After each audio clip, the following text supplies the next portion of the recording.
That's gonna be good. This is Bigos, or hunter's stew, a Polish stew consisting of cabbage, bacon, kielbasa, mushrooms, onions, vegetable stock, and some seasonings. One of my favorite things to make in the winter. First thing you need to do is chop up that meat and then pay the dog tax. First thing you need to do is to brown your kielbasa and bacon in the stock pot. You're going to get some stuff on the bottom, but don't worry, you're going to deglaze with the vegetable stock later. Next, chop the onions and try not to cry. Cry a lot. Move on. I forgot to include it here, but you also want to chop up your mushrooms and add them at this same place before the tomato paste goes in. Again, if you get stuff sticking to the bottom of your pan, good, you're going to deglaze it with vegetable stock. Shred the cabbage however you want. I just chop it roughly. If you want to shred it more finely, up to you.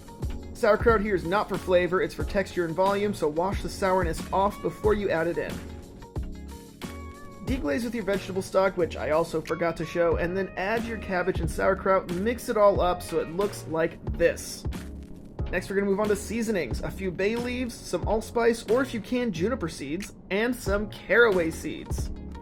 After that, you'll need some marjoram, a lot of it. If you can't find it, use parsley. Then you'll need to add...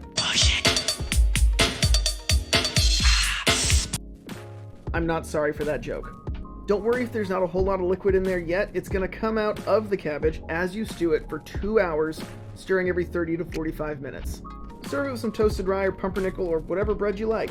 It's hearty, it's delicious, and it keeps for 2 weeks in the fridge or outside in the snow. And that is Bigos.